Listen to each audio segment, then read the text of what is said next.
Today, we move on to Queen's Park in Toronto.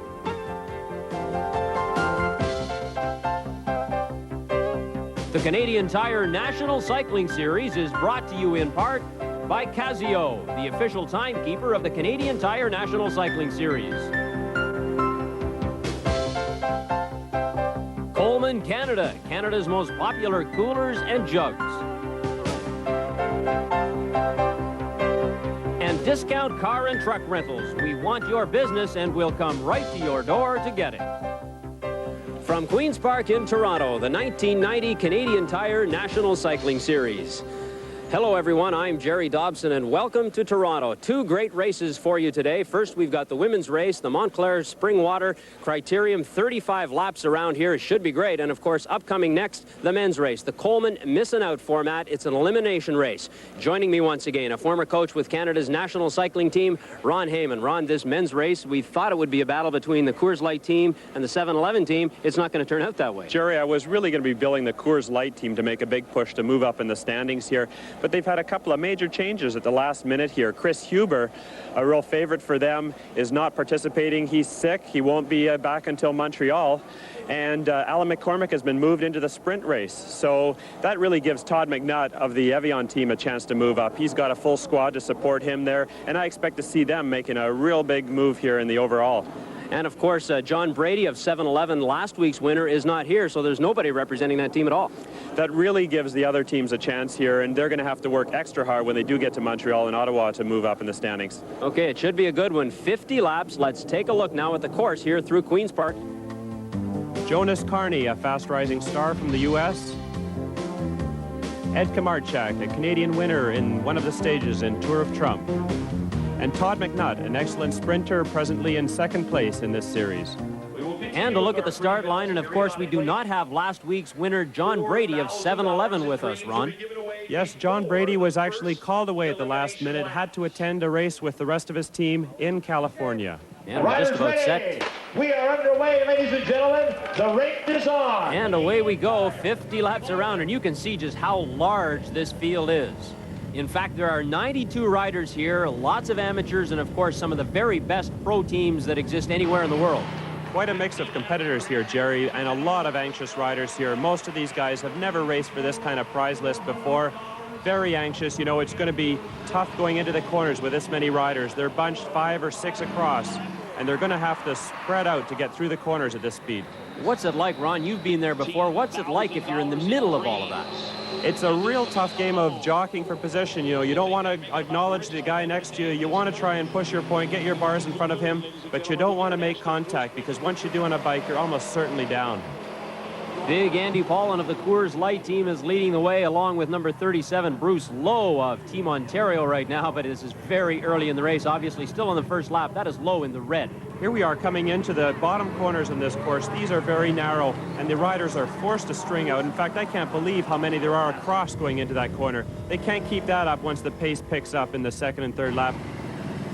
Bruce Lowe leading the way as they string out somewhat here, but it is very tight. Riders are just right up against each other's wheels.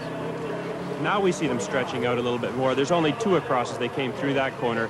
But once they get on the straightaway again, you can be sure people will be anxious to move back up and gain a good position. Bruce Lowe leading the way, and of course Andy Paulin of Coors Light has to be one of the favorites here. He knows this course well. He's raced it many times before. Oh, I love this course. I love the Canadian Criterium courses. They're a lot more interesting. You know, I hate the 4-corner Criteriums that I've been racing back in the States, and you know, I wish that some of our promoters would get the hint that we like bike handling courses and something a little bit more interesting than 4 corners. And so this course is, you know, it's very nice. 45 laps to go in the Coleman Missing Out Criterium, and here's a sprint to the wire for a premium. It's Tom Sawyer just nipping Stan Blazak. We have cash prizes here on certain laps. First across the line, and you win money, and that one goes to Tom Sawyer. Boy, it isn't often you see a rider of Sawyer's caliber make a mistake like that. He sat up early, and he's a wily veteran from the 6-day winter track circuit, and I'm sure he's kicking himself for sitting up that early in that sprint.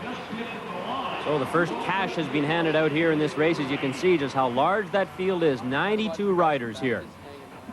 And they begin to string out just a little bit as the field now opens up. It's a very long field now from first to last rider. We're probably talking about 300 meters. and they're looking for every bit of draft they can get here.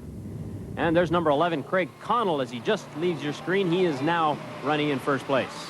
Craig Connell is a very experienced rider, basing his season in Canada, riding for the Toshiba team, and second place in the last year's Commonwealth Games.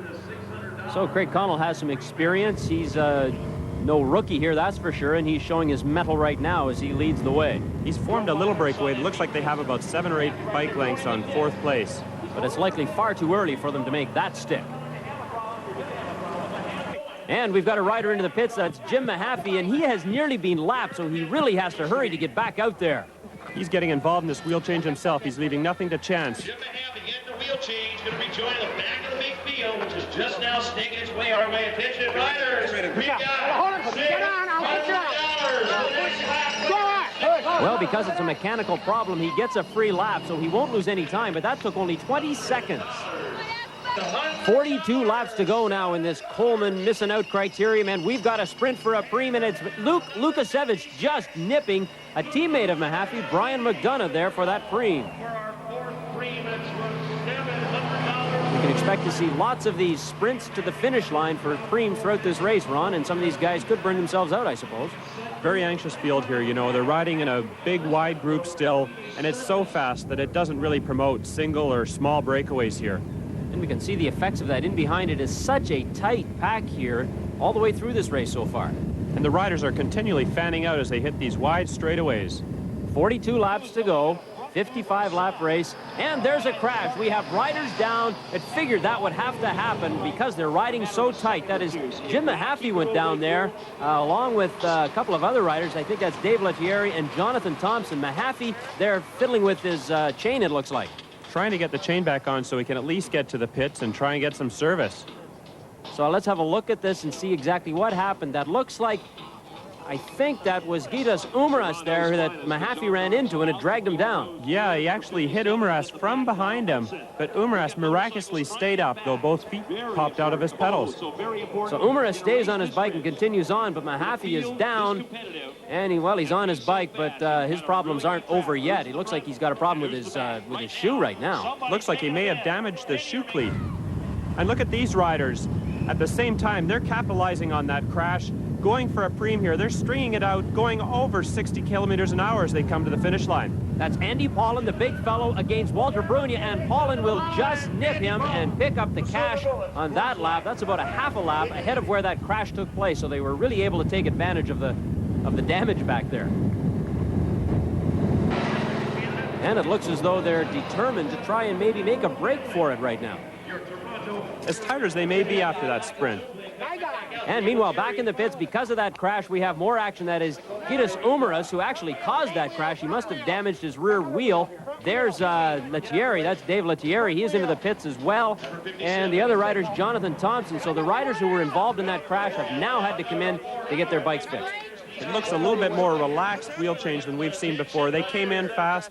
They've got at least a minute to do their changes here. And there they go. So just as quickly as they were out, they were back in. As we look at the leaders, and it continues to change. We're down to 40 laps to go, and the field is, well, it looks at times as though it's stringing out, and then at other times it's just as tight as it ever was. Everyone's together here. You know, there's a lot of team tactics happening out there. Various combinations being tried, but it's not the right one, so the teammates will pull back the breakaway because they want a shot at those preems too. Now, is it normal in a race like this for the field to stay this tight at this point in the race?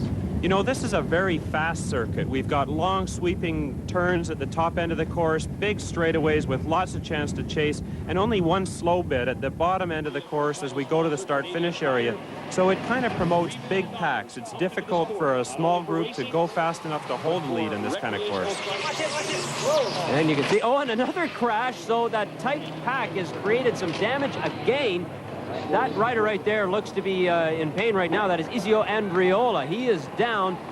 At least one other fellow went down along with him, but he's going to have to be carried off of here by the look of this. He went down hard there, and these people should be cautious in the way they're picking him up. Now here's a rider who thinks he's going to make a break for it. That's number 55, Mitek Mizurik, for the record. You think he can get away with it, Ron?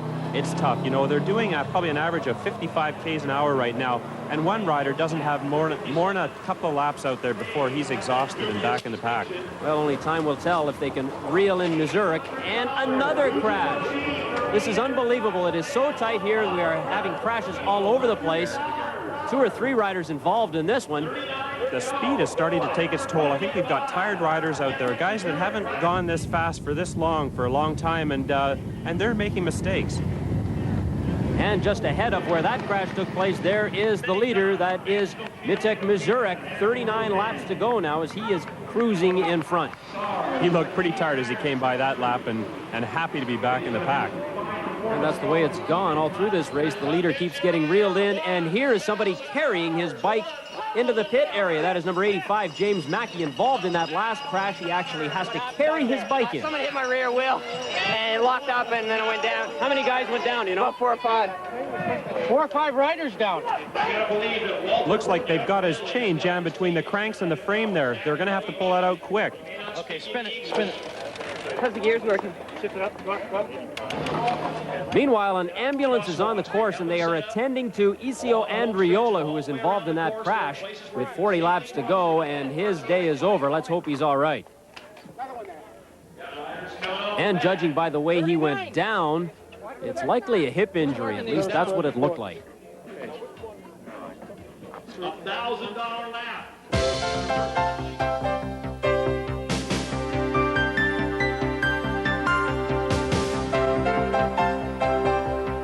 And the Coleman Missing Out Criterium will continue in just a moment. Toronto, 30 laps to go in this 50-lap Coleman Miss and Out Criterium.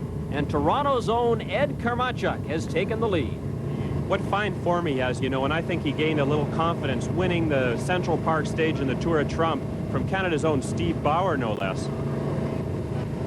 So a good-looking ride from Karmachuk as he drops back. It's a bit of a breakaway group we've got here that's formed now, Ron. They're trying to establish something here. They've only got a few seconds now, but each one of them is committed to putting the hammer down when they hit the front and making draft for the rest of the riders to follow and hoping they can gain and get a lead going here. But once again, you can see as the field strings out, the pack is already there.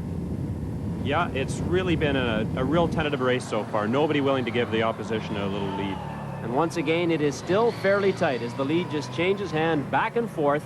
And that's Karmachuk again, still leading. Very strong rider. And they go into the bottom 2 corners here and back up into the finishing straight.